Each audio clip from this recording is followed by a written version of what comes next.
Hey, welcome back everyone. My name's Kodo, and I'm going to be doing this video on the Renegades for both weeks 3 and 4. I didn't do one last week because I'm going to be moving soon, and there's all sorts of, worries that I have to take care of, blah, blah, blah. Anyway, so I've been really sad about them, to be perfectly honest. I mean, we have Remy leaving, or she's left, rather. We've got RF who has gotten benched, and we got Hahuko for the new support. I'll get into him in a minute.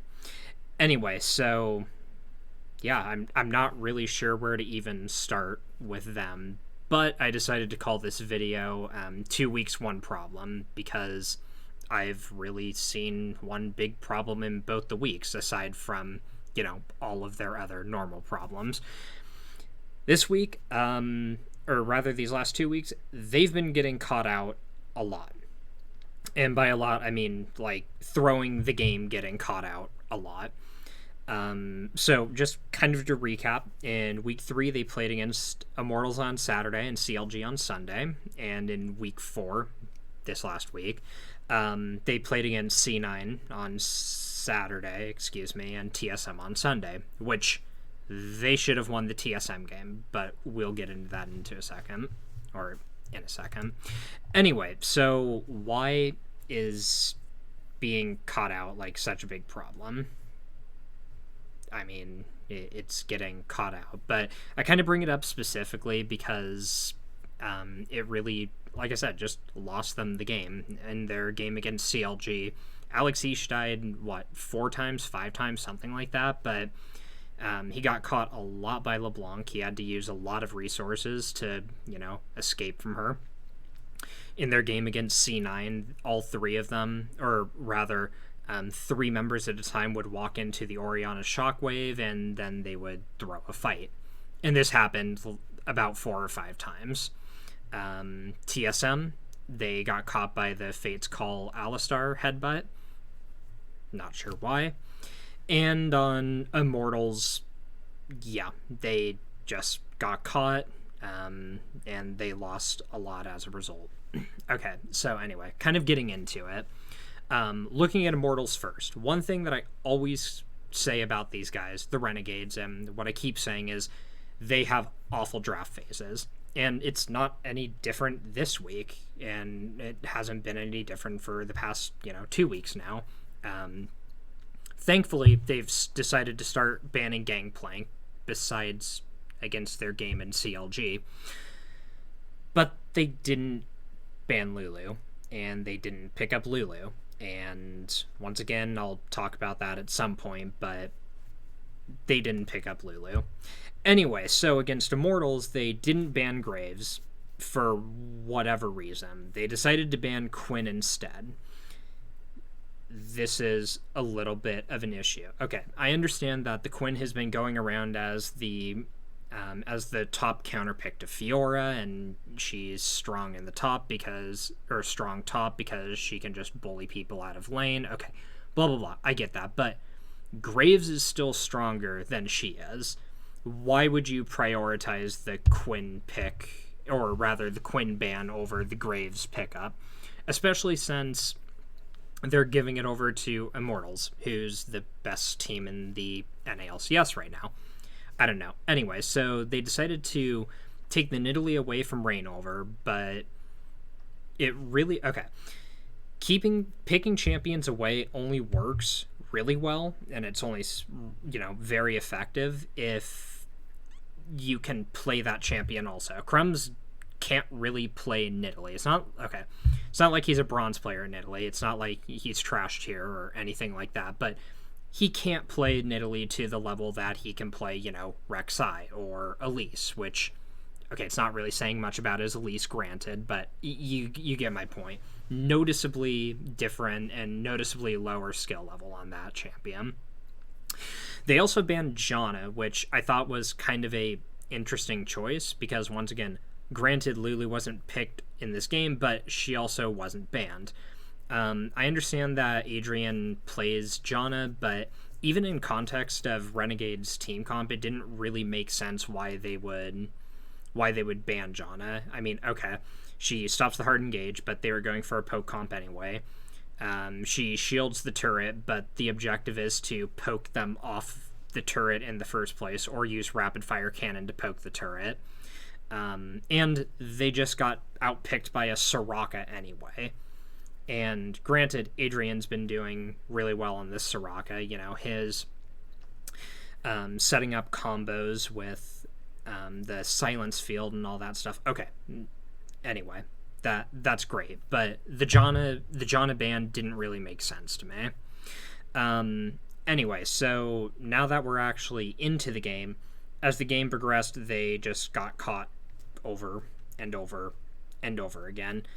Crumbs didn't really do much that match. He kind of just fed and died, I suppose. Especially after they got caught in the jungle. By they, I mean Remy and Crumbs got caught in the enemy jungle. Remy went down first, Crumbs died after that, and then OQ got caught. So that it's not really a turning point, but after that point, Immortals just kind of pressed their advantage. RF just didn't do anything the entire game.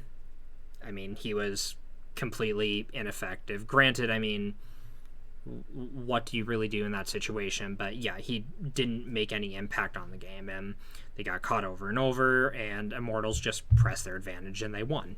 Okay, yeah, that's fine. I mean, another part of this being, and another problem being, is that Immortals just drafted very well against them. I mean, I feel like the Soraka just shut them down, having a mobile AD carry to move around and dodge out all their skill shots. That was, great and fine. Also, they had a Graves, which once again, huge burst damage. And when a poke comp falls behind, because if I'm not mistaken, Renegades comp was the Corki, Nidalee, and Ezreal. But when a poke comp falls behind, they can't really get back ahead at that point without some really intelligent playing. And what we've seen from Renegade so far is they don't really know how to shot call after 30 minutes or so, which is the only way they would have been able to come back in this context and in this game. So anyway, yeah, they fell behind because Immortals could both out-sustain and outburst them, and yeah, there wasn't much that they could do after they lost and got caught. Okay, and now we're on to CLG. We're on to Sunday. I don't understand for the life of me why they didn't ban Gangplank. Okay, so we've already seen that when he can get it, Darshan just picks the Gangplank. That by itself is incentive enough to just not let him in the game. Plus, this is why we're in NA. Lulu wasn't picked or banned this game. Again, even though they had the perfect team comp to pick Lulu into, they didn't pick Lulu. I really, really, really don't understand. Anyway, so starting with the Gangplank, I guess I'll just say this now. Gangplank is a time bomb, and that's what he is. At a certain point in the game, he will have his Trinity Force, and he will have his IE, and he will have his cooldown boots, or, whatever option he goes with, and he will carry the game. The barrels will be doing 1,300 damage to everything, because his barrels still have total armor pen and not bonus armor pen. Still. For some reason, Renegades doesn't, I guess, understand this, or I'm not sure why, but Gangplank should not be in games, period. He really shouldn't be. Okay, you can say, oh yeah, Riot nerfed his ulti, but it's not about just his ulti. Yeah, they nerfed the cooldown on it, but that's not what makes his ulti, really, really good. It's the fact that it's global, A, and that it has such a large range on it, B, and it has a fat slow on it, C, and it does a lot of damage. It's large enough to take up almost an entire lane, right? But like I said, shifting away from the solo queue kind of mindset, in the competitive mindset, it's really, after a certain point in the game, after a certain item spike, there's just really nothing that will be able to take him on. And once he gets to 6 items, he's basically unkillable. Unkillable in the sense where, yeah, you can burst him, but it's going to take 5 people diving into the team, into his barrel line, into his team to kill him, and he has oranges to cleanse off CC anyway. Anyway, that's my little side rant about Gangplank. Basically, point being, competitive play, he should never be in it. But for some reason, Renegades didn't understand that, and they just didn't ban him against CLG. And yeah, Darshan went, 0-2-2, something like that, in the first 25-30 minutes. And then after that, he came back and he just absolutely smashed. There was nothing that they could do against him. Okay, and now for the Lulu pick. I guess we'll once again kind of get this out of the way. Lulu should never be in a competitive game either. She should always be banned, and if you're not going to ban her, she should always be picked. Why? Lulu basically makes it so that your AD carry becomes a tank, your AD carry becomes uncatchable by anything. She all but suppresses things with her whimsy. She has a enormously fat slow, scaling up also with her AP on her Q. It's hard to dodge the skill shots if, the Lulu player is really good, because she can also whimsy, or she can also cast the Q from where the whimsy is, which will always be on the AD carry, which means she'll be able to peel from, halfway across the river, or, wherever. You get my point. Anyway, and the Wild Growth has hard CC and followed by soft CC, so you can't escape it. And, if you watch the way that people use her ult, and you watch the way professionals use her ult most of the time, it's to save her teammates, and that's all she needs to do. Because one of your teammates being able to trade with another one, to being able to trade with an enemy and then just getting a huge burst of life after that, and to save their life even, that's amazing. That's like really, really, really good, and then you can press advantages with it. Anyway, in this context, Lulu would have been amazing. I don't know why they didn't pick her. At this point, and I'm sure everyone already understands this, Freeze is the carry of the game. And he is the carry of Renegades, rather. They need to play around him until they have a better top laner, until they have a better mid laner, or at least a more confident mid laner, until they have a carry jungler or a more confident jungle. They need to play around Freeze, the guy who shows he will be able to carry. So why not pick Lulu? Why not buff your carry? Okay, so, sorry, that was a little bit of side tangent, but anyway, so really the entire team comp didn't work out all that well. So even after not locking in the Lulu, CLG decided to pick Morgana, which was a good call, but then Renegades responded with Kennen. Kennen on paper is great, but Kennen is a secondary engaged kind of champion, and by that I mean he works. Even though he can engage by himself, he definitely works the best when he has another thing, or when he has something going first, and then he can follow up on top of that CC. Or if you play him AD carry or support, you can just peel with your ult, whatever. Anyway, so if you kind of remember the game, there was one team fight in particular in the mid lane. Kennen TP'd in, and he got a ult off on the Morgana, the LeBlanc, and the Caitlyn. Now, that sounds great, but I believe only Caitlyn and Morgana got stunned. He's Zhonya's, so there wasn't a lot of damage coming onto the Caitlyn even during her stun. LeBlanc distortioned out, and Caitlyn just got black shielded right after she got out of the stun. So nothing really happened. And that's kind of how the rest of the game went. Not really amazing ults, not very impactful ultis, which is what they were really looking for. And yeah, it was a complete mess. In this case, what would have been better is a Gnar, which functions fantastically. It would have filled out the same role as the Kennen, especially since they were using him to teleport flank, or to just flank in general, which is what Gnar's really good at. He would have had the option to just jump into the middle of them and then flash on top of that. It's a little more telegraphed, but actually, no, it's not even more telegraphed. It's a little sneakier, but anyway. The Gnar would have been great, plus he would have been a huge tank to stand in front of, once again, freeze the carry. More importantly, they wouldn't have really had a lack for damage with the Gnar, even if they chose the Lulu also. If anything, it would have been better.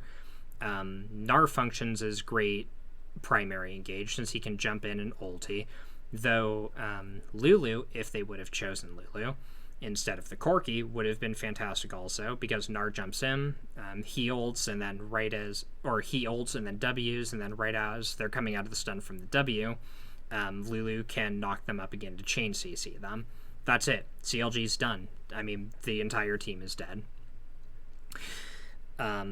So that would have been good. They could have gone with Olaf also. Olaf would have had the decision to just literally run to the back line and get on the Kate and Ragnarok through everything and become an unkillable monster like Olaf is.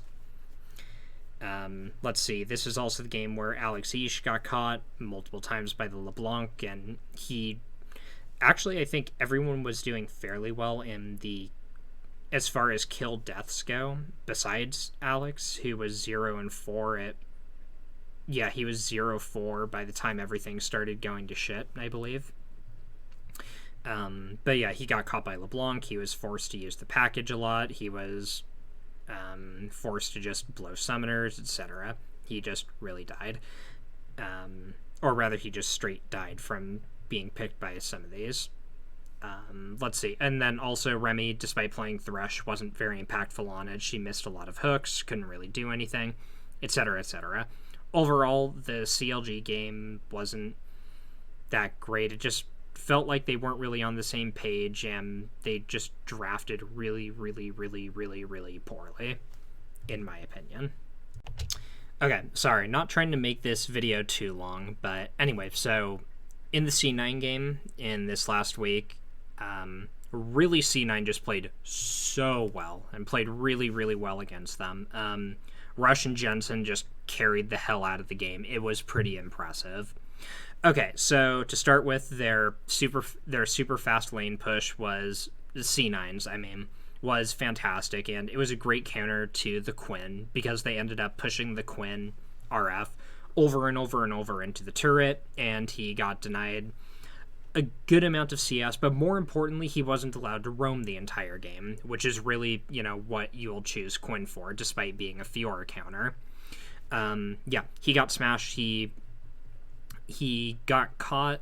He did well in the first, 10, 15 minutes of the game, but then he started to get, actually not even 15 minutes, first 10 minutes of the game, and then he started to get caught over and over. Great job and great call by Rush to really keep RF down through all of that. Let's see. On top of that, the entire team, Renegades, had an awful use of their global cooldowns, at one point blowing 2 teleports at once to get to the top lane to try to push down the tower, but it didn't really work out for them. They were super desperate for or to make up their global turret gold by that point. Not only did they not get the tower, but I believe Fiora took the bot T2 from that, or at least she was split pushing by that point, and it was pretty bad. Let's see. On top of that, they didn't respect the Orianna pick even a little bit. Like I said before, multiple times, 3 of them just walked into the Orianna ult. They got ulted, they got bursted, and they died. Jensen was huge by the end of the game. Granted, he was playing out of his mind. He is playing really well. And then the new support also, Mr. Hahuko. Not really sure how to pronounce it yet. We'll see. Anyway, he got caught on multiple occasions. I mean, I don't really expect anything more from a brand new thrown into, C9 first professional game or anything like that. But he did get caught. He mistimed his hammer on the Nidalee through the Morgana spell shield, and so that was pretty bad. The game was a complete train wreck. They lost in under 20 minutes. I mean, what can you really say? Like I said, C9 played out of their mind, and the Renegades really just got smashed, and they didn't know what to do about it. Okay, TSM. From an analyst point of view, from a player point of view, from, I don't know, a spectator point of view, this one hurt me. This one hit me right in the feelers. They should have won. They were controlling the map. They were dominating. They had exactly where they needed TSM to be at. Doublelift was completely and utterly behind. They were pushing down turrets. They were near acing them in team fights. They were so close. And then they decided to throw a Baron. If you remember, after they won a team fight, they decided to, instead of taking the T2 tower and quite possibly the T3 mid as well, the inhibitor tower mid lane, they turned to Baron.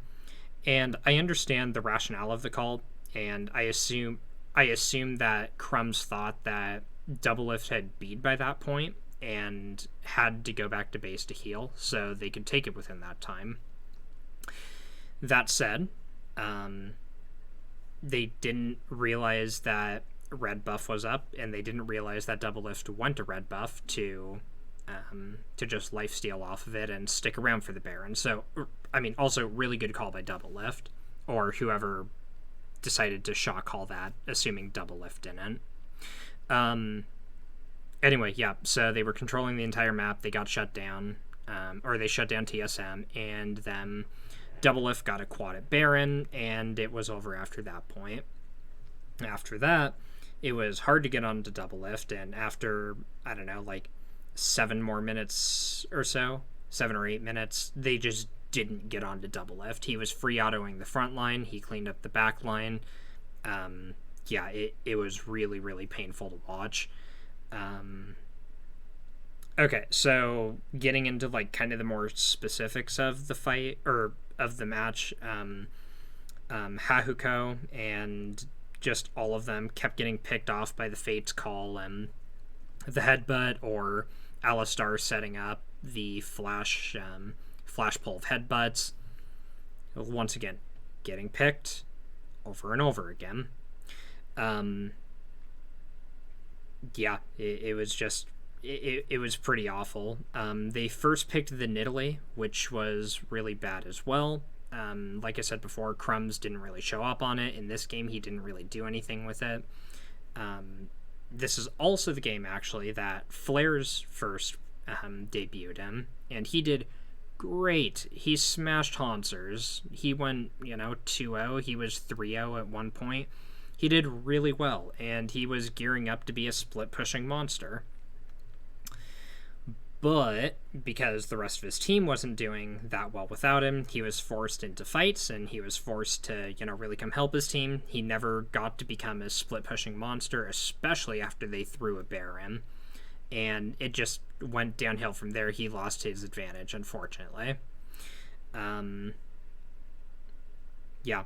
don't really know why they didn't take T2. I don't know why they didn't just not be greedy, especially when they're at level 10 trying to take the Baron, and level 10 and at half health, by the way, with no tank. Yeah, I mean, they had the Braum, but the Braum was like level 7, I think. There's no way he could tank that. There's no way that Nidalee could heal him through that. So, yeah, like I said, pretty painful to watch. They should have won even after they threw a Baron, even after losing 2 towers out of it. They were still 3.5k gold up, But like I said, through a series of getting caught and bad team fights, they just lost. I